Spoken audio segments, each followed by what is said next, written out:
और देश में कोरोना की तीसरी लहर का कहर जारी है। 24 घंटे में 2,68,000 से ज्यादा मामले सामने आ चुके हैं। 24 घंटे में 402 की जान गई। ओमिक्रॉन के मामले 6,000 के पार जा चुके हैं। एक्टिव केस बढ़कर 14,17,000 के पार।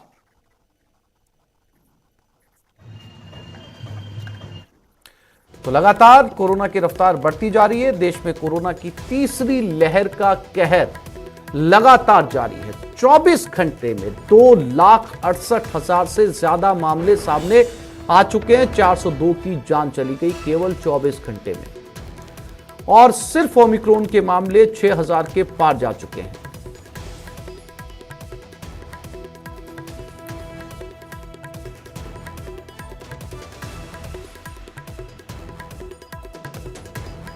तो लगातार बढ़ते हुए मामले।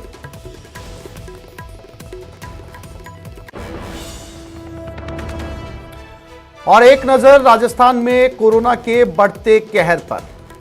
एक दिन में 10,307 नए मामले सामने आए हैं। एक दिन में 10,000 से ज्यादा। दौसा, जोधपुर और उदयपुर में एक एक मौत हुई। जयपुर में सबसे ज्यादा 2,549 मामले सामने आए हैं। राजस्थान में एक्टिव केस का आंकड़ा 52,773 तक पहुंच चुका है। आज 2,757 मरीज कोरोना से रिकवर भी हुए हैं।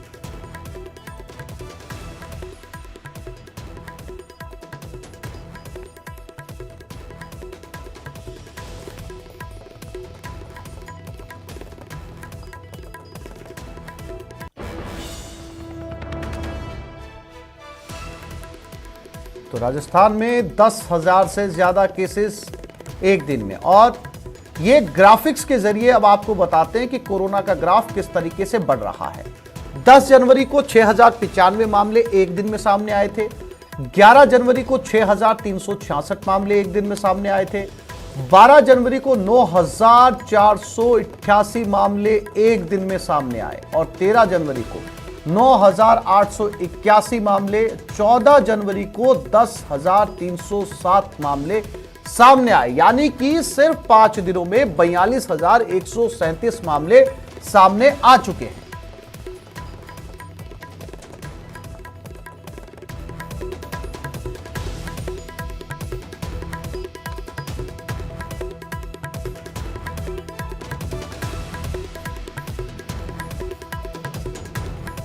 और इसी खबर पर हमारे साथ जयपुर से सौरभ गृहस्थी, अलवर से राजेंद्र शर्मा, जोधपुर से रंजन दवे जुड़ गए। सबसे पहले रुक करते हैं सौरभ की तरफ। जयपुर में सौरभ, जब शुरुआती दौर था आज से 8 दिन पहले, 7 दिन पहले, एक दिन के अंदर 2,000 मामले या फिर 3,000 मामले, लेकिन अब स्थिति वाकई चिंताजनक हो चुकी है। एक दिन में 10,000 से ज्यादा मामले आ रहे हैं। सौरभ जी बिल्कुल, आपने सही कहा। हर दिन के साथ नया रिकॉर्ड राजस्थान कायम कर रहा है। दूसरी लहर में जिस प्रकार से सौरभ मेरी आवाज मिल रही है आपको? बढ़ोतरी हुई थी, उसी अनुपात में अब तीसरी लहर में भी। जी बिल्कुल, मैं आपको सुन पा रहा हूं। और प्रदेश में कोरोना के केसेस लगातार बढ़ते जा रहे हैं। हर दिन के साथ नए रिकॉर्ड जो है वो कायम हो रहे हैं।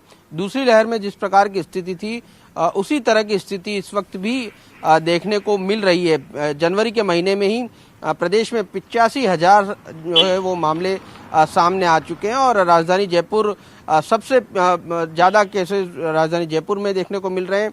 और अब लगभग तमाम सरकारी ऑफिसेज में भी अब कोरोना ने एंट्री कर ली है। चाहे बात पीएच की हो, सचिवालय की हो, पुलिस कमिश्नरेट की हो, या एसएमएस अस्पताल की हो, स्वास्थ्य भवन की हो, ओटीएस की हो, आरपीए की हो, तमाम जगहों पर कोरोना के केसेस जो है वो बढ़ते जा रहे हैं। और चूंकि अभी इस प्रकार की कंडीशन अस्पतालों में भर्ती होने जैसी नहीं है, इस लिहाज से लोग थोड़ी सी लापरवाही बरत रहे हैं। लेकिन कल की बात करें तो कल पूर्व मुख्य सचिव डीबी गुप्ता के पिता जो हैं वो कोविड निमोनिया के चलते उनका निधन हो चुका है।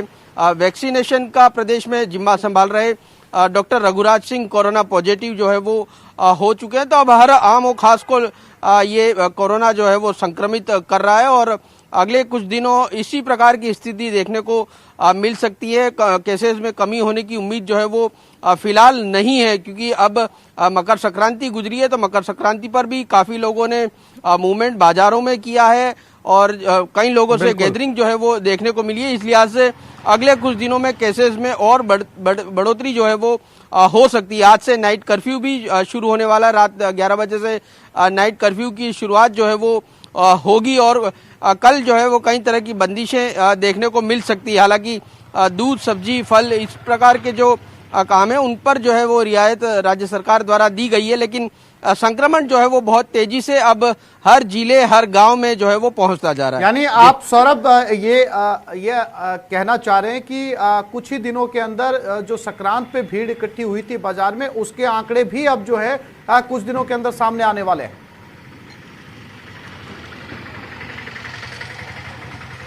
जी बिल्कुल, अगले एक सप्ताह बाद संभवतः इसके आंकड़े जो है वो देखने को मिल सकते हैं कि जो मकर संक्रांति पर लोगों ने लापरवाही की है इस तरह उसका की क्या गैदरिंग कुछ होती है और लोग जो है वो एक साथ इकट्ठा होते हैं, तो जाहिर सी बात है कि जब एक साथ इतने आंकड़े बढ़ रहे हैं तो इनमें इजाफा होगा। जोधपुर से डॉक्टर रंजन दवे भी हमारे साथ बने हुए। रंजन, जोधपुर के हालात इस समय क्या हैं, क्योंकि आंकड़े वहां के भी जो है वो चिंताजनक हैं और लगातार बढ़ते जा रहे हैं।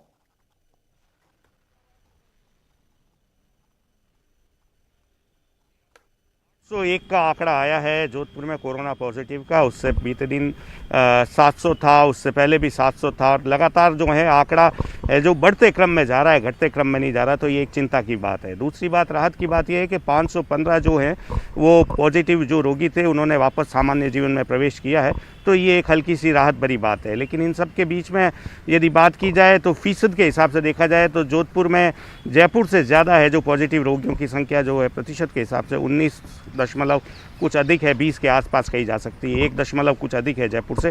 तो ये एक चिंता की विषय है, क्योंकि लगातार जैसा कि संख्या के हिसाब से देखा जाए तो जयपुर कहीं आगे चल रहा है, लेकिन जोधपुर है, जोधपुर में भी सावधानी बरती जा रही है। उसके अलावा जिला प्रशासन है, चिकित्सा विभाग है, ये भी सतर्क है। हालांकि राहत भरी बात जोधपुर के लिए फिर यह है कि अधिकांश जो मरीज आए हैं वे घर पे ही अपना उपचार ले रहे हैं और वो घर पे ही आइसोलेट हैं, लेकिन उनकी निगरानी के लिए प्रशासन मुस्तैद है। प्रशासन के दल जो पॉजिटिव मरीज आते हैं उनके वहाँ निरीक्षण के तौर पर जाते हैं, उन्हें हिदायत देते हैं कि वे स्प्रेड का जरिया न बने, घर पे ही रहें और घर में भी अपने कमरे में रहें, सुरक्षित रहें, जिससे कि अन्य लोगों को यह संक्रमण ना हो सके। लेकिन इसके बावजूद भी संक्रमण की जो दर है वो लगातार जोधपुर में बढ़ती जा रही है, क्योंकि जो आंकड़े लगातार आ रहे हैं प्रतिदिन उनमें 100 के आसपास का इजाफा हो रहा है। 500 से शुरू हुआ, 600 तक पहुंचा, 600 से बाहर निकला, 777 का आंकड़ा बीते दिन था और 801 का आंकड़ा जो है वो बिल्कुल रंजन, आंकड़े जो है वो वाकई चिंताजनक है और बढ़ते जा रहे हैं। अलवर से राजेंद्र भी हमारे साथ बने हुए हैं। राजेंद्र, अलवर भी अब जो है वो टॉप 5 शहरों में शामिल होने लगा है आंकड़ों को देखकर। चलो ठीक है। राजेंद्र, मेरी आवाज मिल रही है आपको? फिर से कोशिश करेंगे राजेंद्र से बात करने की। बीकानेर से विक्रम जगरवाल हमारे साथ जुड़े हुए हैं। विक्रम, बीकानेर के आंकड़े क्या कुछ कह रहे हैं और लोगों के अंदर इस बढ़ते हुए आंकड़ों को लेकर अवेयरनेस आई है या अभी भी लोग बेफिक्री के साथ बाजारों में नजर आ रहे हैं? देखिए, बीकानेर की अगर बात करें तो बीकानेर में भी लगातार जो है वो आंकड़ा जो है वो ऊपर बढ़ता ही जा रहा है। आज की अगर बात करें तो मॉर्निंग रिपोर्ट में करीब 348 लोगों को पॉजिटिव रिपोर्ट किया गया है और कल की अगर बात करें तो कल 577 के करीब जो लोग हैं वो पॉजिटिव आए थे। तो आंकड़ों को अगर देखा जाए तो ये साफ कहा जा सकता है कि लगातार बीकानेर में कोरोना का ग्राफ बढ़ रहा है। और अगर मौतों की बात करें तो मौतों में भी बीकानेर में अब कुल 3 मौतें कोरोना पॉजिटिव की हो चुकी है। हालांकि इनमें अधिकांश वही लोग हैं जो अन्य बीमारियों से पीड़ित थे और उनकी मौत हुई है, लेकिन कहीं ना कहीं जो है वो लोगों की लापरवाही अभी भी देखी जा रही है और मास्क और सोशल डिस्टेंसिंग की जो गाइडलाइन सरकार की तरफ से निकाली गई है उसकी पालना अभी भी लोग जो हैं वो शहर में नहीं कर पा रहे हैं। तो ऐसे में ये साफ कहा जा सकता है कि लोगों को अवेयर होना पड़ेगा। हालांकि जिला कलेक्टर नमित मेहता ने भी कल ग्रामीण क्षेत्र का दौरा किया था और ये दौरा करने के पीछे भी कारण यही बताया जा रहा है कि जो ये कोरोना का खतरा जिस तरह से ग्रामीण क्षेत्रों में बढ़ने लगा है और विशेषकर जो नोखा और डूंगरगढ़ क्षेत्र है वहां पर इस तरह जो कोविड के जो केसेस हैं वो बहुत बड़े हैं और इसी को देखते हुए कल नोखा क्षेत्र में जिला कलेक्टर ने ग्रामीणों से मुलाकात की है और उनसे कोविड एप्रोप्रिएट बिहेवियर के लिए समझाइश भी की थी। तो निश्चित रूप से अब लोगों को समझना होगा कि जो ये बिल्कुल विक्रम, आंकड़े जो है अब छोटे शहरों की भी बहुत ज्यादा बढ़ने लगे हैं। ऐसे में आम लोगों को संभल कर चलने की बहुत जरूरत है, क्योंकि अब एक दिन में कोरोना पॉजिटिव के आंकड़े 10,000 को पार कर चुके हैं। आप सभी साथियों का बहुत शुक्रिया हमारे साथ जुड़ने के लिए, तमाम जानकारी देने के लिए।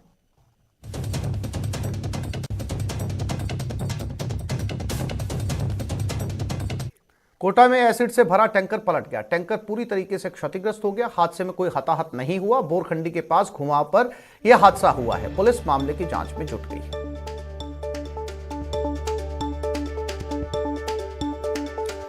तो कोटा की ये तस्वीरें हैं और ये ट्रक है, इसमें ये लॉरी कहा जा सकती है, टैंकर कहा जा सकता है इसको। इसमें केमिकल एसिड था और ये एसिड पूरी तरीके से बाहर निकल गया। एसिड से भरा हुआ टैंकर ये पलटा है। फिलहाल पुलिस इस पूरे मामले की जांच कर रही है।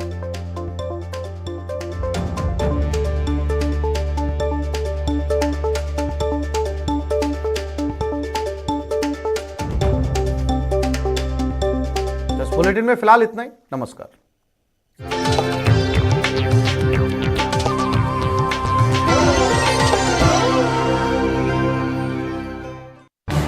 इस न्यूज हेडलाइंस के प्रायोजक